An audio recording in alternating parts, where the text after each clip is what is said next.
স্বরূপনগর সীমান্তে বাংলাদেশি টাকাসহ বিএসএফের হাতে ধৃত সিপিএম নেতা। আন্তর্জাতিক পাচারের সাথে যুক্ত সিপিএম নেতা 3,06,000 বাংলাদেশি টাকা ও মোটর বাইক সহ ধরা পড়ল বিএসএফের হাতে। উত্তর 24 পরগনার বসিরহাটের স্বরূপনগরের হাকিমপুর সীমান্তের ঘটনা।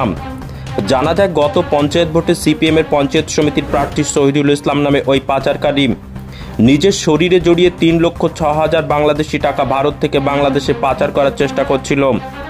ঠিক সেই সময় বিএসএফ এর 112 নম্বর ব্যাটালিয়নের সীমান্তরক্ষী বাহিনীর জওয়ানেরা তারালি সীমান্তে গোপন সূত্রে খবর পেয়ে হাকিমপুর চেকপোস্টে ওই পাচারকারীকে আটক করে। তল্লাশি করতে বেরিয়ে আসে 3,06,000 বাংলাদেশি টাকা। জানা যায়, পাচারকারীর নাম শহীদুল ইসলাম।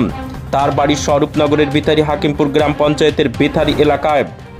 ভোটের আগে আন্তর্জাতিক পাচার চক্রের সাথে জড়িত সিপিএম নেতার এই হেন কাণ্ড দেখে চাঞ্চল্য ছড়িয়েছে গোটা স্বরূপনগর এলাকায়।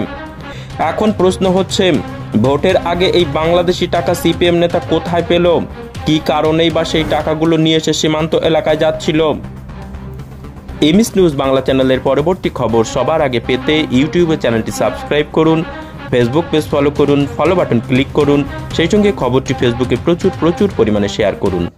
এই কিছুক্ষণ আগে শুনলাম যে বিথারিতে যিনি গত পঞ্চায়েতে সিপিএমের হয়ে পঞ্চায়েত সমিতিতে লড়েছিলেন, যদিও পরাজিত হয়েছেন, তিনি বাংলাদেশের কম বেশি 3 লক্ষ টাকার মতন নিয়ে বিএসএফের কাছে ধরা পড়েছে।